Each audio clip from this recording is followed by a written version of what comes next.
Mes chers amis, mesdames, messieurs, je n'ai aucun mot, je ne sais pas quoi vous dire. Nous venons d'assister, je le dis haut et fort, à un match lunaire, à une ambiance lunaire. Que vient-il de se passer ce soir? Que vient-il de se passer? Il est quasiment les coups d'1 heure du matin. Je suis en train de vous exprimer ceci. Le Barça, oui, oui, à la fin, au bout de cette soirée, chelou, bizarre, je n'ai rien compris de ce qui s'est passé. C'est le Barça qui s'impose après prolongation 3-2. Jules Koundé, héroïque, légendaire, qui rentre dans l'histoire récente du Barça. Oui, déjà qu'il est parmi les meilleurs actuellement. Le Real était revenu 1-1. Pedri avait ouvert le score 1-1, 2-1 pour le Real 7 minutes plus tard. L'entrée de Mbappé, on en reparlera évidemment. 2-2 pour les deux équipes, mais un match que j'ai senti, je pense que je n'ai pas été le seul, bien évidemment, extrêmement tendu. Oh, les gars, pour qu'à la fin du match, j'ai vu une action lunaire, pour que Rudiger, purée, il y a eu des grands moments de Rudiger au Real, mais je pense que là, même vous, supporters madrilènes, vous en pouvez plus, qui est parti jusqu'à lancer des glaçons sur l'arbitre à la fin du match.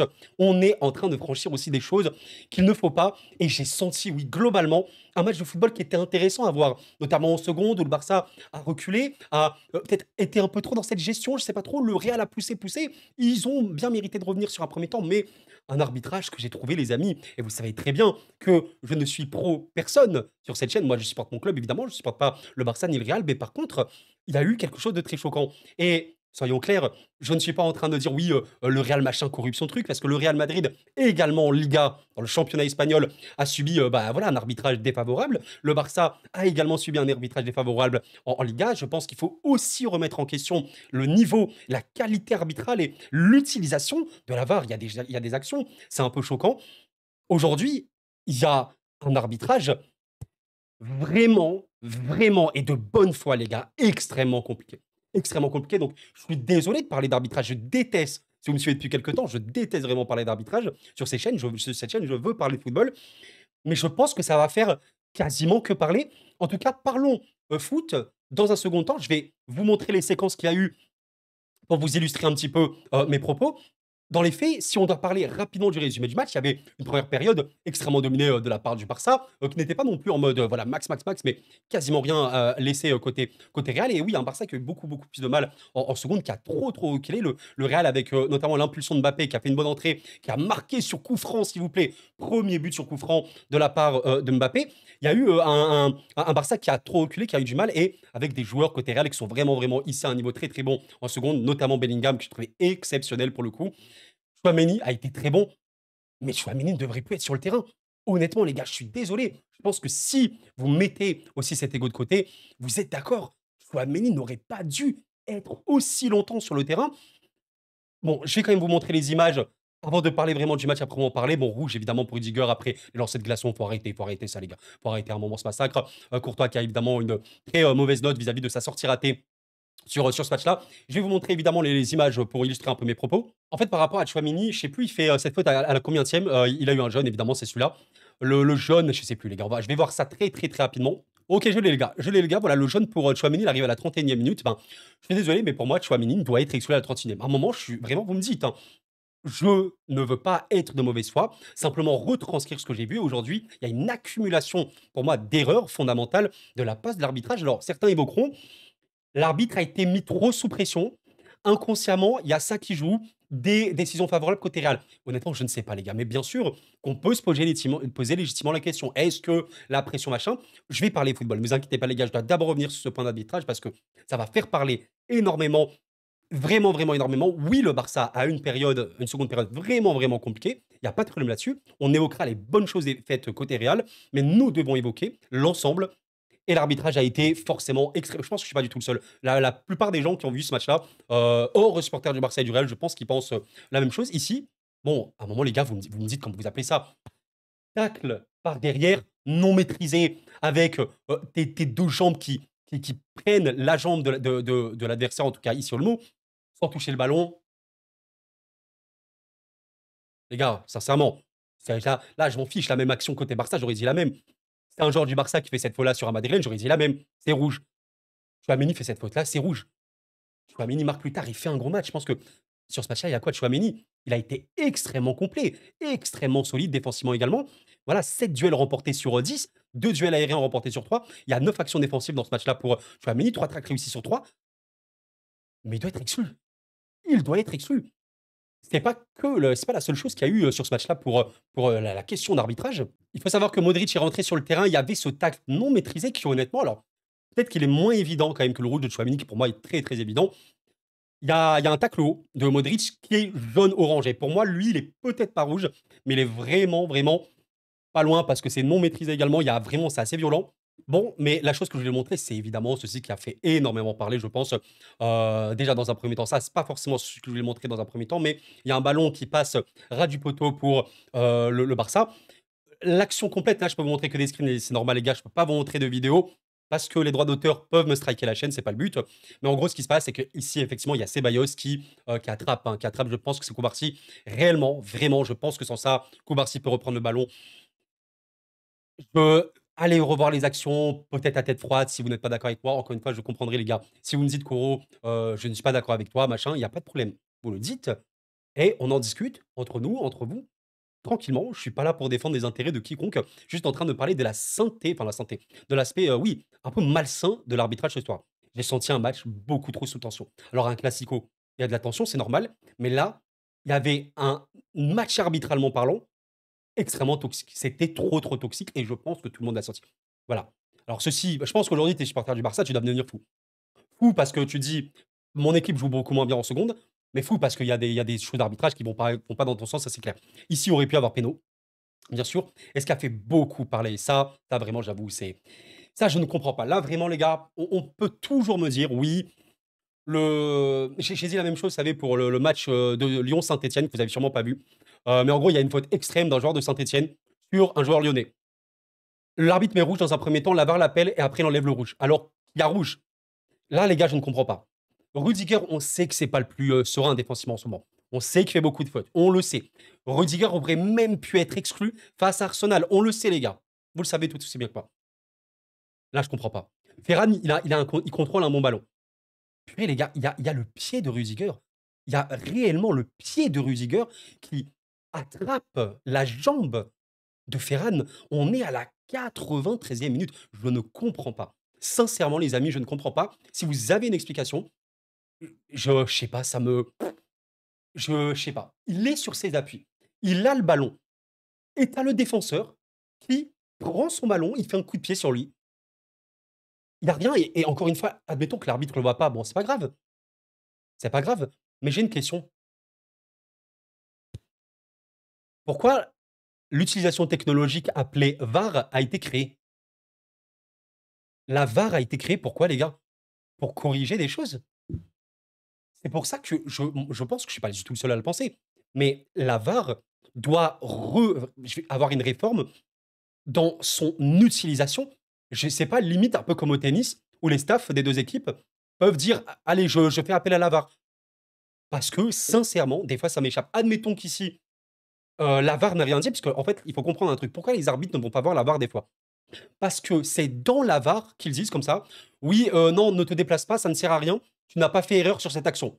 En gros, c'est exactement ça. Là, qu'est-ce qu'a décidé la VAR? Ils ont vu l'action de Rudiger, c'est sûr qu'ils l'ont vu, parce qu'ils visionnent les images tout le temps.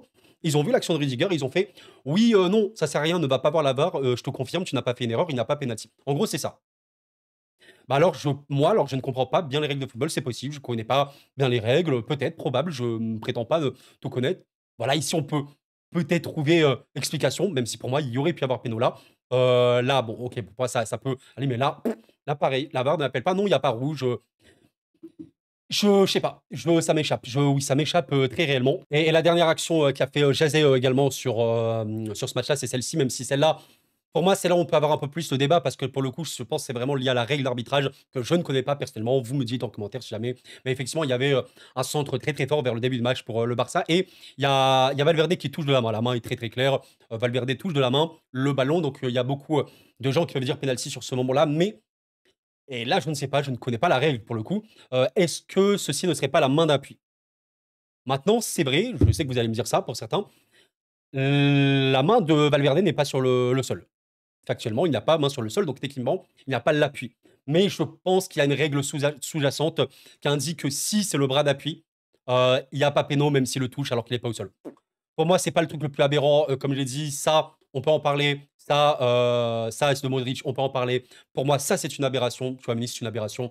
Ça, pour moi, c'est pas loin d'être une aberration. Et ça, voilà, ça, les gars, non. Le truc, je vais vous retrouver. Voilà, ça, les gars, pour moi, ça, c'est une extrême aberration. Ça, je ne comprends pas. C'est le truc le plus lunaire dans ce match-là. Pire que Tchouaméni, pour moi, c'est ça.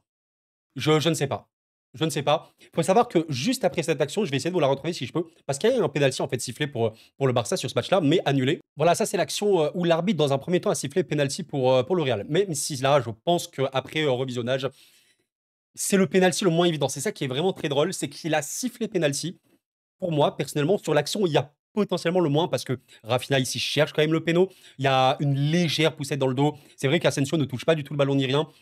Je pense que là, c'est vraiment sujet à débat, contrairement aux autres choses, mais bon.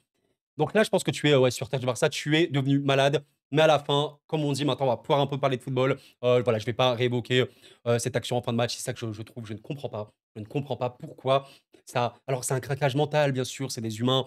Je suis d'accord avec vous, mais il y a un climat très toxique. Je pense que vous êtes au courant au niveau de l'arbitrage et vous avez bien compris. Je ne suis pas là pour prendre parti, je l'ai dit. Et allez voir, je pense que les supporters du Real le savent très bien.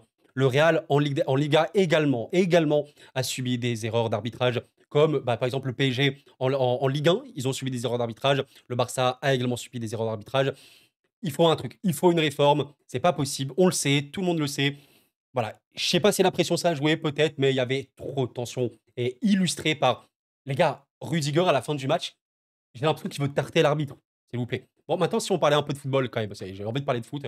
Ça me dérange de parler d'arbitrage, j'essaie de faire au plus court, mais on est obligé d'en parler quand il le faut, parce qu'il y a des matchs, des fois, c'est lunaire. Et c'est dingue de se dire qu'on a eu un arbitrage cataclysmique pour le match le plus important de la saison pour le Barça et le Real, c'est-à-dire cette coupe.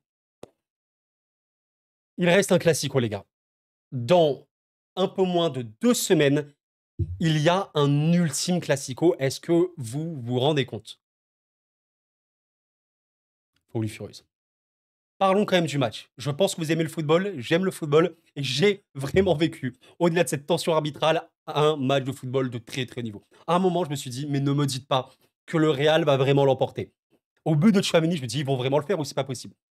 Au final, ils sont revenus à un but de Koundé. Oh là là là. J'ai envie de vous montrer le but de Koundé parce qu'il incarne parfaitement ce que je pense aussi du surplus d'énergie qui peut exister dans ce Barça-là. Et après, je vous montrerai tous les autres buts, dont celui de Kylian Mbappé. Il a marqué sur coup franc. Ceci n'est pas une blague. Ce qui est incroyable sur le but de Koundé, c'est que c'est quelque chose qu'on apprend vraiment très tôt dans le football et qui illustre parfaitement comment, parfois, le foot, c'est simplement mettre plus d'énergie, plus courir et tenter sa chance, oser.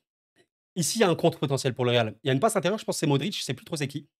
Passe intérieure ici, qui peut être trouvée. Dans les faits, tu peux faire ce genre de passe. Mais regardez, Jules, que vous voyez pas là sur votre écran, il va surgir comme un malade. Parce que le joueur madrilène, je sais pas si c'est Brahim ici, n'attaque pas assez le ballon. Le joueur madrilène attend le ballon et Koundé surgit comme un malade. C'est Brahim, c'est Brahim. Magnifique récupération de Jules. Là, je crois que c'est Modric, je sais pas si c'est Modric, je crois, qui a fait la passe initialement, qui est fou. Parce que Brahim doit attaquer le ballon. Tu ne dois pas forcément attendre. Koundé l'a bien senti. Et là, qu'est-ce qui se passe à ce moment-là? Je sais pas, t'en sais rien. Le surplus, la folie, la transcendance, le mode trans parfois. Accélération de Koundé. Hyper. Entrée de surface.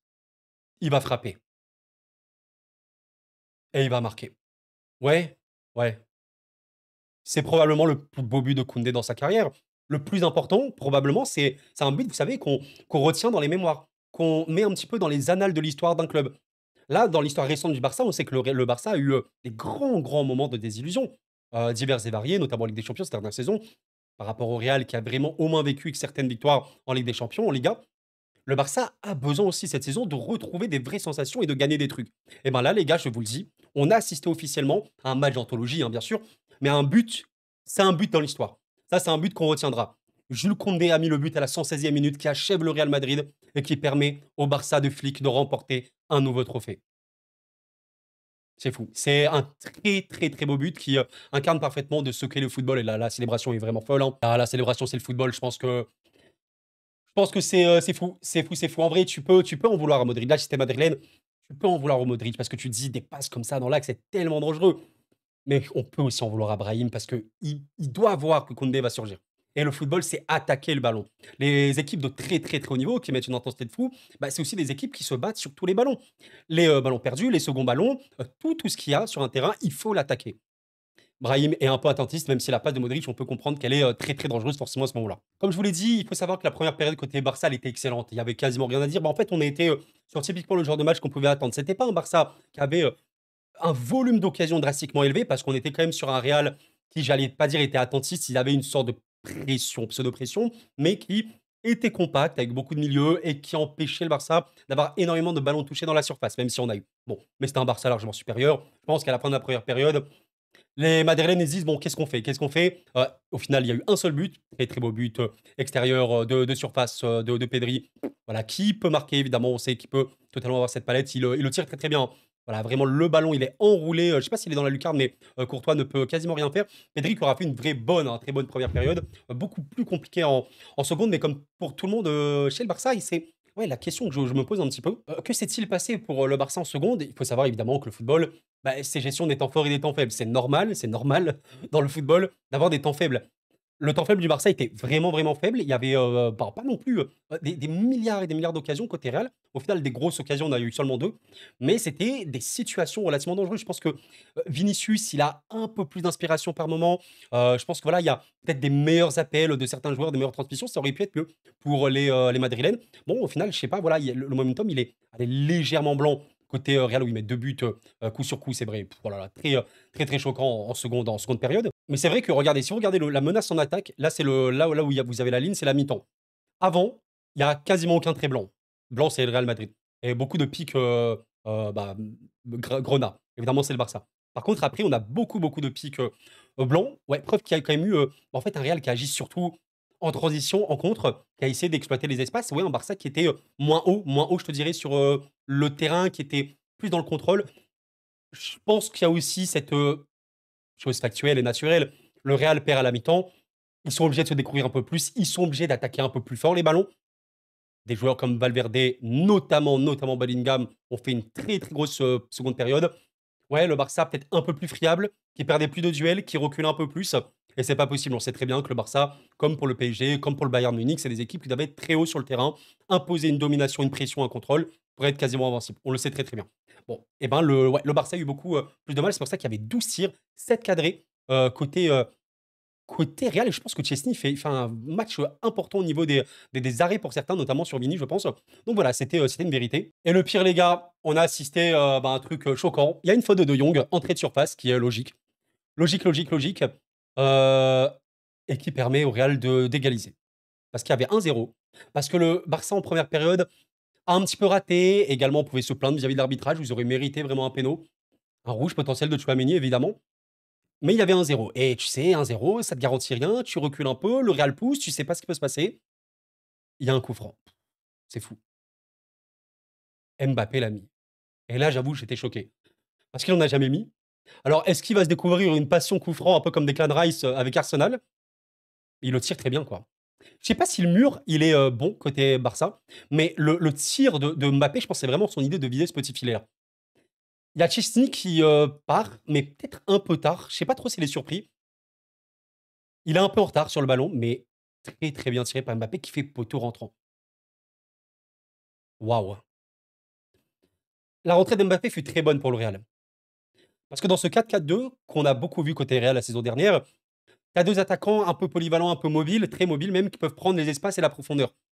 Bon, ouais, Rodrigo, clairement, ne va pas bien en ce moment. On n'a pas fait de match hein, en première. À la sortie de Rodrigo et avec toute la vitesse ou l'explosivité d'Mbappé, ceux qui préfèrent, ben ouais, ce Barça-là qui était un peu moins haut, qui perdait plus de ballons, beaucoup de déchets, a pu se voir faire prendre dans le dos. Et quand il y avait des bons ballons ressortis, notamment par Bellingham qui est excellent, Mbappé dans la profondeur, on le sait que c'est extrêmement dangereux. On sait que quand Mbappé peut prendre la vitesse, c'est très dangereux. Donc, il ponctue sa rentrée par un but. Et il est bon, il change un peu ce Real-là. Ouais, il faut le dire. Et il faut rendre aussi à César ce qui est à César. C'est beau, c'est fou. Le Barça, vraiment, je pense à ce moment-là, je sais pas ce qu'il pense, mais c'est. En fait, ce qui, vous savez, ce qui est drôle, le Real. a eu des situations, mais ils mettent leurs 2 buts sur 2 coups de pied arrêtés. N'est-ce pas un petit peu fou? Les 3 buts du Barça sont dans le jeu. Alors comprenons ce qu'on nous comprenons, hein, on comprend ce qu'on veut, mais ouais, peut-être que malgré ça, c'était un peu limité. Dans le jeu, le Real Madrid, malgré le fait que pour moi, il y a eu des situations où ils auraient pu marquer. Mais des méga, méga situations, tu vois, entrées là, ici. Je pense qu'on a eu. Il y a d'ailleurs eu un penalty sur Mbappé à un moment, hors jeu. C'est fou. C'est le football. Le football, les gars. Alors, il faut savoir que le second but du Real, c'est un corner. RAE, ça n'a rien à signaler, hein, sur une tête de Chouamini qui est très bon de la tête. Même si normalement il aurait dû être exclu, bah, il a marqué, il a vraiment fait des dégâts pour le Barça, c'est une vérité. Et le but du Barça qui repermet ouais, bah, à l'équipe de revenir dans le match à la 84e minute sur un délice, un chef-d'œuvre évidemment de Lamine qui, ici, te lance un ballon dans la profondeur pour Ferran Torres et qui va dribbler Courtois. Courtois fait une vraie erreur que le Barça a su complètement exploiter. D'ailleurs, c'est pour ça que voilà, ici, c'est littéralement indiqué. Thibaut Courtois a fait une erreur qui a permis à Barcelone de marquer un but. C'est fou. Même un gardien avec une telle expérience, ben ouais, il peut faire des erreurs, c'est le football. Il sort trop tard.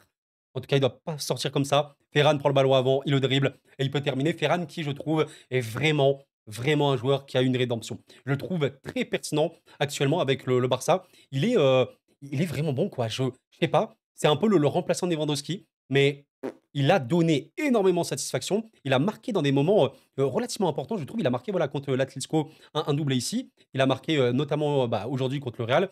Il a marqué également contre l'Atlético en Copa. Ferran qui a fait vraiment du bien et le Barça souffle énormément parce que vraiment, il y avait eu un match beaucoup compliqué en seconde sans non plus tomber dans l'ultra dramatisme parce qu'encore une fois, est-ce qu'il y a eu des actions collectivement extrêmement abouties du Real en seconde? Il y a surtout eu du jeu très direct, de jeu de vitesse où le Barça était un peu dans un entre-deux et a vraiment besoin, comme le PSG, comme le Bayern, d'être très haut sur le terrain. Donc voilà, après, bah, qu'est-ce qui se passe? Ouais, il y a, comme je vous ai expliqué, le délire de penalty machin. T'as la première mi-temps de la prolongation, il se passe pas grand-chose. Et la seconde, ils ont un peu poussé le but de Koundé. Ouais, à la fin, les gars, puis la vidéo dure quasiment une demi-heure. C'est bien, le Barça qui l'emporte. Est-ce que je peux vous montrer des petites images? Peut-être, je sais pas. Évidemment, côté Barça, c'est magnifique hein, pour les hommes du match. Côté Barça, bon, Lamine. Hein. Lamine. Mais en fait, ce qui est dingue, c'est qu'il fait un doublé de passe D, mais tu sens qu'il pourrait être beaucoup meilleur, quoi. Il pourrait vraiment être meilleur parce qu'il a eu énormément de déchets aujourd'hui, je trouve. Beaucoup de dribbles passés, ouais. Enfin, non, beaucoup de dribbles ratés plutôt. Il a quand même remporté quelques duels, notamment défensifs, très important, beaucoup de déchets, mais il fait un doublé de passe D. C'est un génie. Rafinha était très frustrant. Je pense que vous serez relativement d'accord parce que Rafinha, c'est vraiment le meilleur comme le pire. Il a été important, précieux dans sa création d'occasion. D'ailleurs, c'est celui qui en a créé le plus, mais ces tirs dans certains entrées de surface qui ratent complètement. Parfois, il transmet mal. Il a été très frustrant, je pense, Rafinha aujourd'hui pour les, euh, les, euh, pardon, les Catalans. Je suis désolé, je bégaye un peu, il est extrêmement tard. Je suis un peu claqué. Donc voilà, bien sûr que Lamine Yamal, côté Barça, c'est un peu homme du match. Koundé, sans aucun problème. Ferran, que je trouvais très bon. Pedri, mine de rien, malgré la seconde mérite beaucoup plus compliquée, il a été tellement bon en première. Et côté Real, clairement, Bellingham, premier sans aucun débat. Chouamini, hein, qui aurait dû être exclu, mais Chouamini a été très bon pour moi quand même. Vini, un peu comme Rafinha, très frustrant parce qu'il a été un peu explosif et tout. Beaucoup de ratés, beaucoup de, je sais pas, de frappes ratées également. Ouais, des trucs un peu sombres. Et Mbappé, évidemment, qui aura fait beaucoup de bien. Arda, que j'ai trouvé un peu absent, mais tu sentais qu'à chaque toucher, il pouvait apporter. Belle, écoutez, les gars. Ouais, c'est très belle soirée. Ouais, je sais pas pourquoi j'ai cette photo. Ouais, une grosse désillusion, forcément, pour Mbappé. Il doit être très déçu. Mais ouais, très belle soirée, forcément, pour le Barça, qui remporte un match absolument lunaire. Et dire que le Barça joue dans quelques jours à peine le mercredi 30 avril contre l'Inter dans ce match aller de Ligue des Champions. Le Real Madrid ponctue cette saison de la pire des manières, qui a vraiment eu le mérite d'y croire avec toutes les circonstances arbitrales qu'on a vues dans ce match-là, bien évidemment, mais qui n'était pas loin de marquer et gagner, je veux dire, gagner un trophée face à ce Barça-là. Mais le football suit aussi une certaine logique. Je pense qu'aujourd'hui, même s'il y a eu une seconde période beaucoup plus compliquée du Barça, dans l'ensemble, si on considère aussi tout ce qui est arbitrage, est-ce que quelqu'un aujourd'hui se plaint de la victoire du Barça ce soir? Je sais même pas si on peut regarder la fiche statistique pure, le bilan. Qu'est-ce qu'on a à la fin? Ouais, plus de tirs côté Barça, plus de tirs cadrés côté Barça au final. Globalement, on peut évoquer un mérite qui est logique. Mais forcément, je pense que si tu es madrilène ce soir, c'est très frustrant parce que tu te dis que tu n'étais pas loin. Mais il y a aussi tout le contexte qu'il faut prendre en compte. Écoutez les gars, on va s'arrêter là quand même. J'espère que vous avez apprécié la vidéo. Pensez au like avant de partir. N'hésitez pas à vous abonner si vous êtes nouveau sur la chaîne. Ça prend 2 secondes. Rejoignez la famille Kuro Foot tranquillement. Merci à vous les gars. Quelle est votre conclusion? Je suis KO. Je suis KO vraiment les gars. Cette fin de saison est choquante. Et voilà, est-ce que c'est totalement et définitivement la fin pour le Real Madrid? Allez, il y a la Liga, mais là maintenant, voilà quoi. Tu vas jouer le Barça quand? Tu joues dans 2 semaines, mais est-ce que tu as un match avant? Ouais, tu as Celta. Bah écoutez les gars, rendez-vous dans 2 semaines hein, pour reparler de ces 2 équipes ensemble hein, qui vont se réaffronter. Bon, il y a 4 points, mais c'est un peu fini, je pense, qu'Ancelotti. Allez, dommage pour Ancelotti quand même, parce que tu dis ce 4-4-2, si tu l'avais bien mis en place toute la saison. Mais voilà, les 4 attaquants, Bellingham qu'on peut considérer comme un attaquant avec Vinicius, Rodrigo, Mbappé. Non, ça n'a pas du tout suffi cette saison. Trop déséquilibré. Ouais, on verra bien pour la saison prochaine. Et bravo au Barça, qui est encore en lice pour tout remporter. Est-ce qu'ils vont tout gagner? Je ne sais pas, mais ça fait un peu peur. Bon, on en reparlera. Merci d'avoir suivi la vidéo, les amis. C'était cool. Prenez soin de vous et à la paix sur vous.